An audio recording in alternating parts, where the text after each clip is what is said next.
Men in the industry. What are the dark and hidden truths of the industry?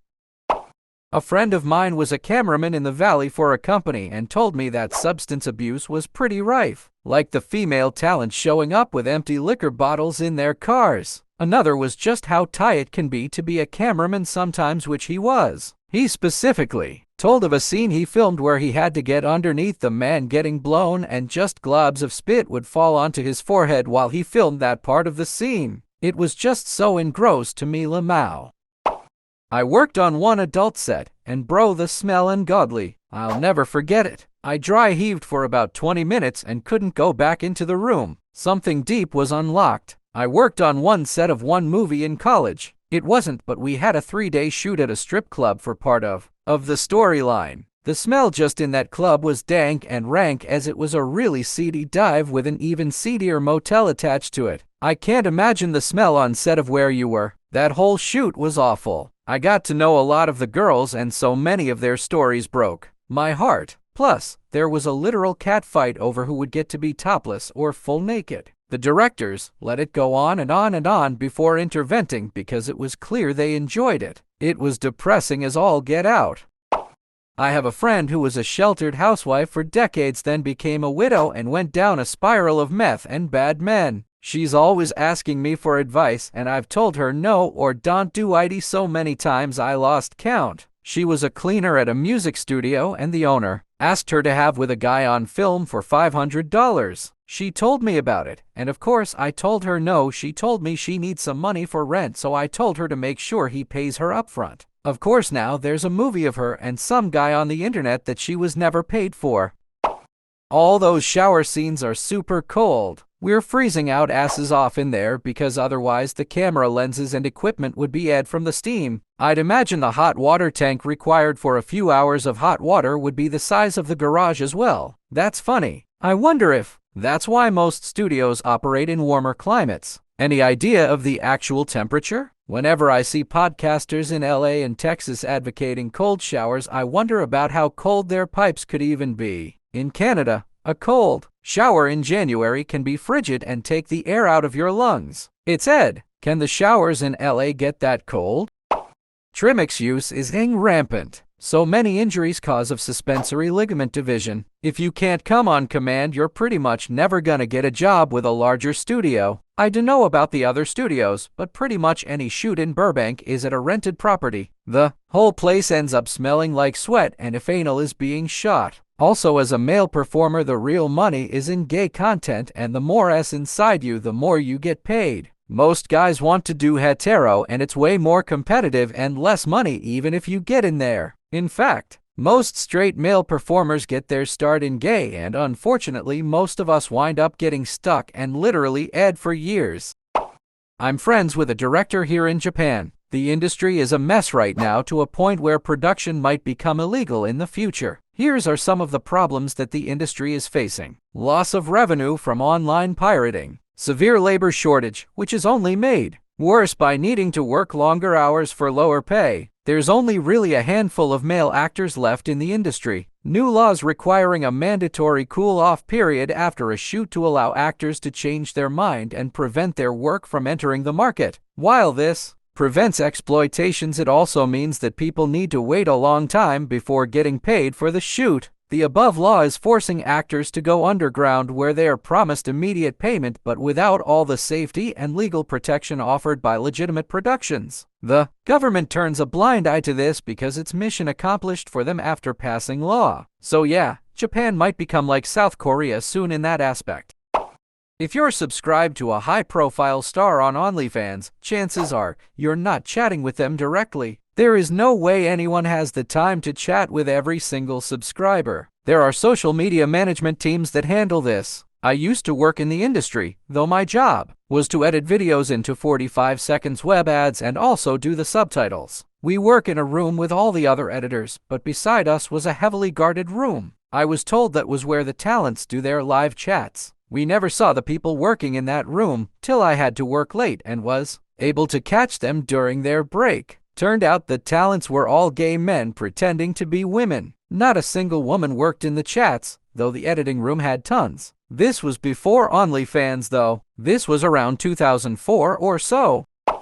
I am a top creator on OnlyFans who spent 17 straight months at 0.01%. Let me brutally honest, there are companies that offer assistance for big-name creators, and some creators will even occasionally hire one of their other creator friends to help them with ting or cut down on messages if they get really high. This does happen in the industry, but it's not nearly as common as one would think. Most creators will do all their messaging on their own. If you're ever in doubt, ask for a voice or video reply. They will usually be more than happy to with maybe a little tip for the extra effort. Every now and then I get messages asking if it's really me or to whoever is actually reading this, and I don't hesitate to send a voice or video reply. I spend 6-8 hours every day doing messages. That sounds like a lot, but when it's throughout the day, off and on, it's not so bad. Sometimes it's less and sometimes it's more. I can pull up my phone at any time and send 4-5 replies in just a minute or two. A 15-minute Uber ride home is enough for me to clear a few hours worth of messages. Messaging can become really fun for a creator as they build all kinds of relationships with different fans. I have met some amazing people and wake up looking forward to catching up or chatting with many of them. At some point, it almost feels the same as just having conversations with your friends. Sometimes it's more fun than that. I just wanted to give perspective from a top creator who comes across people with these concerns. The creators who genuinely care are legit, and so many of my creator friends passionately believe in offering authentic experiences.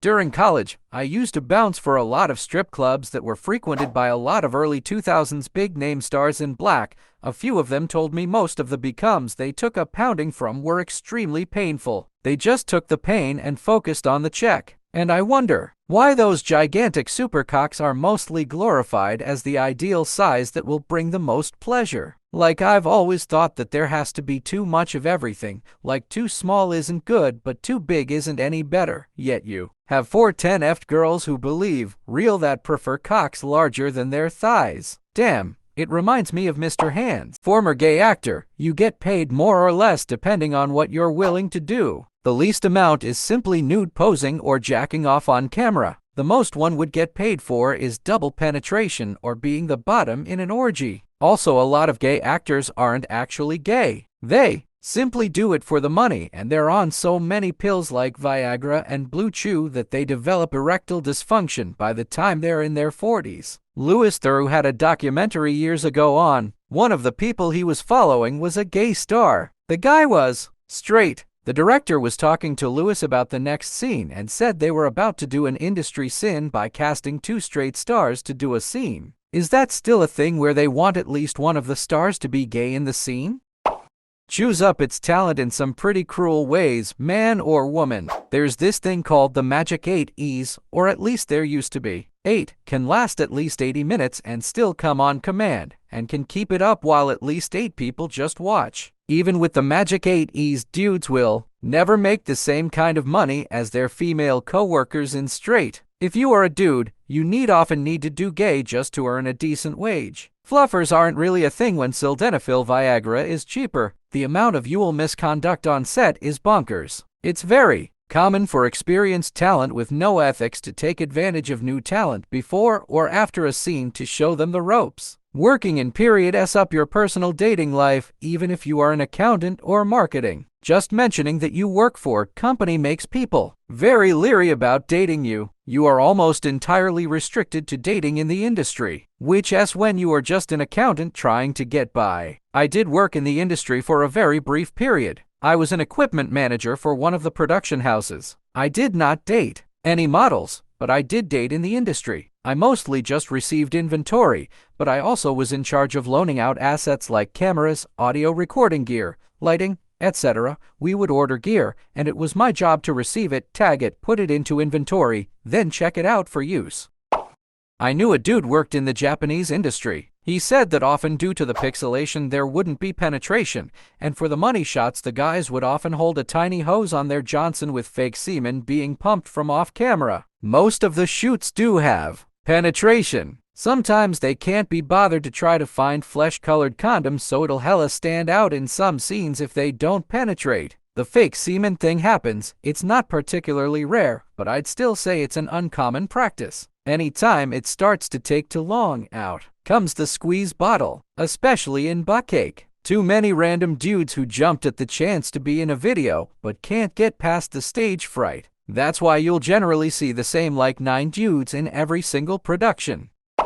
My career in paid studio sessions was extremely brief and would barely constitute as such, but it's important to shatter the fantasy that being in the industry means you have great with hot people. In my own experience, if I wanted work or wanted to be paid for work, I had to convince myself to have with people I was genuinely not at all wholly attracted to, or in some instances even found repulsive. When you are the commodity, they, producers, agents, etc., do what they want and use you any way they see fit. The exploitation is not something you want to experience and seldom have the ability to avoid. The psychological impact of doing some of the things you're called to do is a burden that can linger for a very long time and impact your life outside of the bedroom.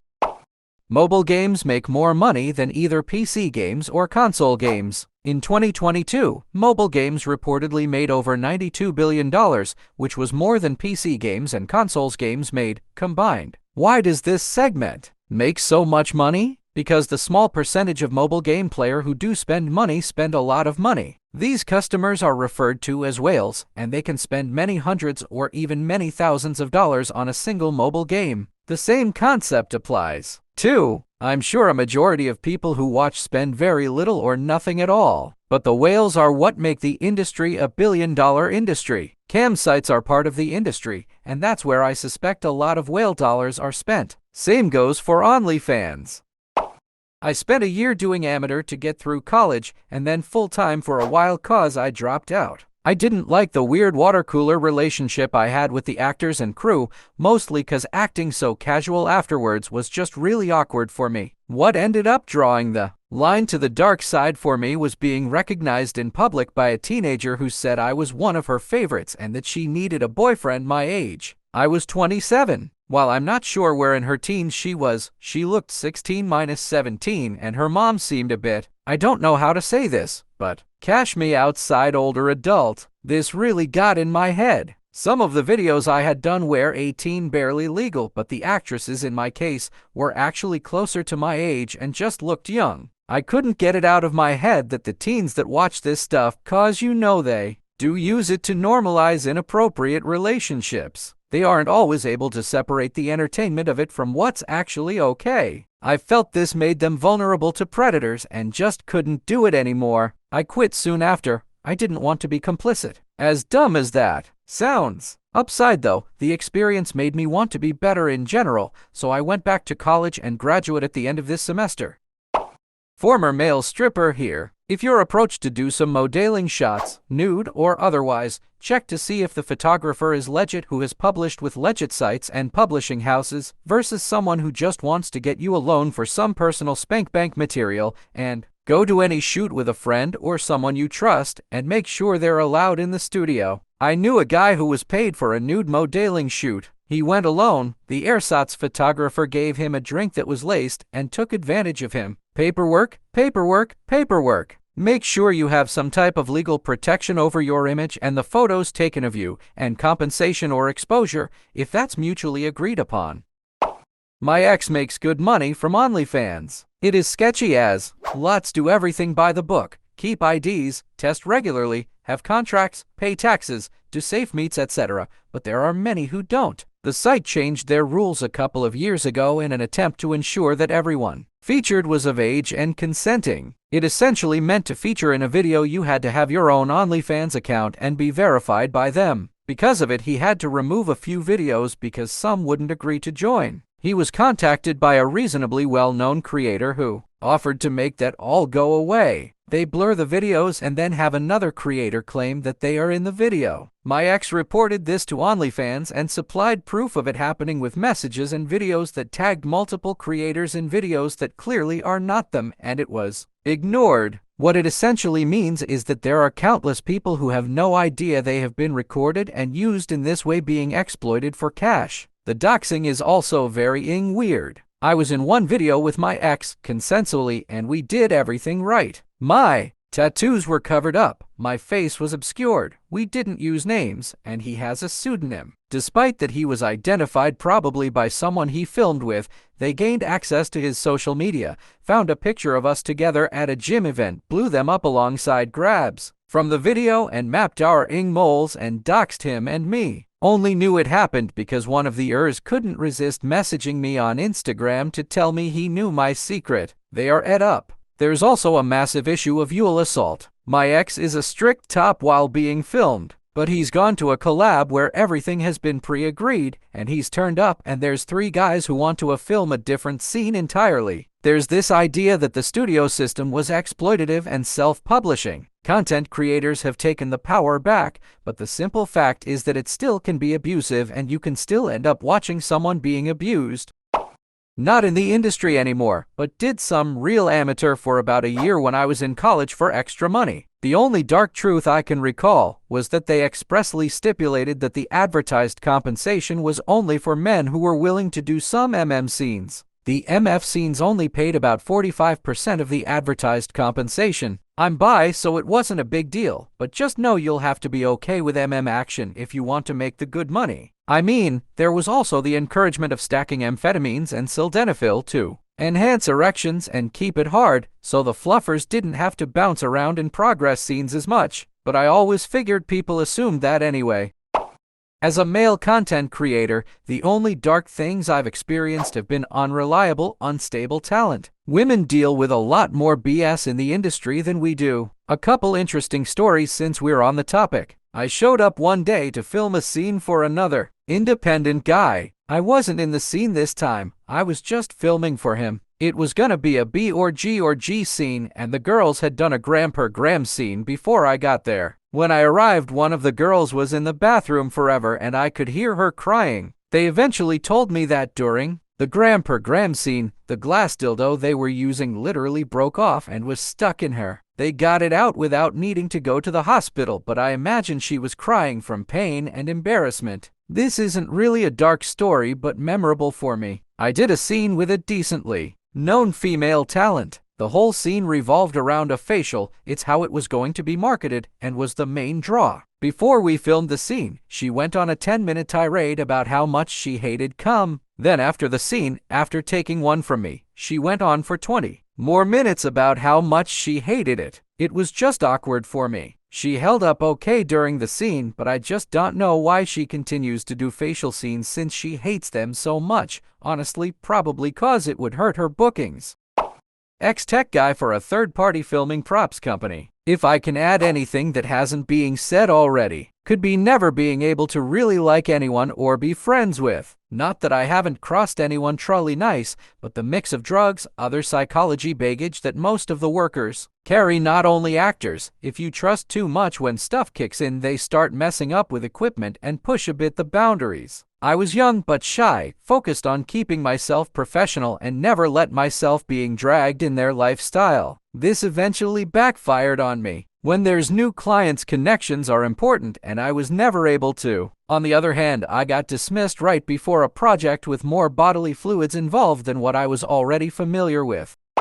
What really shocked me once, during a shoot, a girl said that she was hungry. Director hit her with the "haha, be careful not to get fat, you've eaten enough today." She responded with, "I've only had one Tic Tac today." This took place in the late afternoon. The girl was really sweet, but sadly she was in a worse physical condition every time I saw her. I haven't met her in years or heard anything from her. I really hope she's okay. Another thing that some people might see as a dark truth, which is just normal to me. I've been on sets ever since I was 6 years old. My dad took me to work with him because he had no one to look after me. Grew up incredibly positive and have a very open and different mentality towards the topic from most other people, and I only found out later in life that it's apparently not normal and not okay to be on sets as a minor. Didn't connect the dots that it's not a normal everyday job either. It just sit there, draw or later read, while my dad did his work. My first babysitter was an actress, and many of my friends were involved in as well in some way. When I was 16, I made some extra cash by helping the film crew out.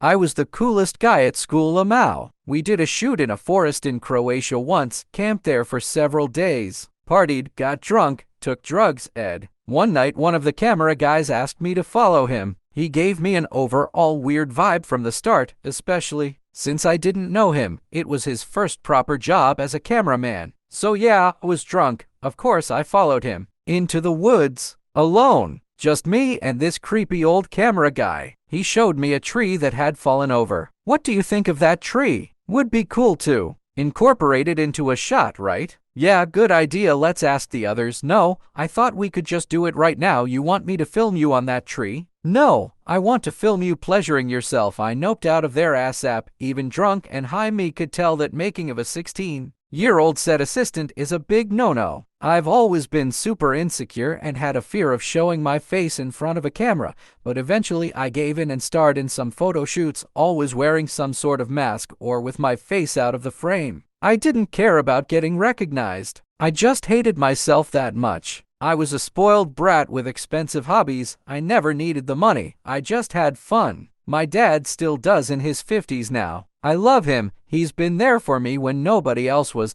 despite the fact that he's probably partially responsible for how ed up I am. I haven't done anything and haven't helped out on set either for years at this point. It was always fun though. Honestly, I wouldn't mind helping out on sets again. Cocaine, Viagra, and other stuff everywhere. I was an extra during a gay gangbang shot. I got to the location and the guy opening the door already offered me a noseful. Not sure if this is normal practice because that was my only experience with up until now, but it really struck me odd. Also, we'll have to stay hard all the time. And the shot was a bit over 2 hours. After around 1 hour you are just done with the world. Everything is sticky, you sweat, you are not allowed to come anywhere aside of in or on the star. And the smell, oh god the smell, like a lot of sweaty man in a room and have them each other. As long as you stay in the room it's fine, but the moment you leave and want to go back in, you really need to fight to keep your breakfast down. The rest was pretty much what did I expect when signing up for this, especially during gang bangs. There will be a lot of cum. You will be covered in it. You will stand in it. You will touch the cum of at least 5 to 10 other guys and a whole multiple people already came in as well. Not really a complaint, but this is something people have to keep in mind and mostly forget when fantasizing about this. Just the things you already expect. Some drugs for the mood and some for working a lot, and I really mean a lot STDs. Since nobody wants to watch with condoms. The usual is paid really bad since the amateur network got big. The actors that rely on companies and little studios need to do several scenes a week or month to pay the bills and can't afford to wait weeks till the STDs is gone. Old or faked health checks are no problem most of the time. Many actors date other actors because a normal person don't want to date actors. Having and keeping good female actors is like war sometimes. No matter what gender you are, if you don't do everything they want, you're out. New actors often say they don't do anal, but they need to no matter if they want or not. Most of the times they are already filming the scene and the regisseur says that it's time for the anal scene. First they refuse, but since they already filming and you only get money if everything is finished, 97/100ths do it even if they don't want it. For 9,997% of the actors it is a hard, sometimes close to cruel business, but everyone thinks they will be stars soon.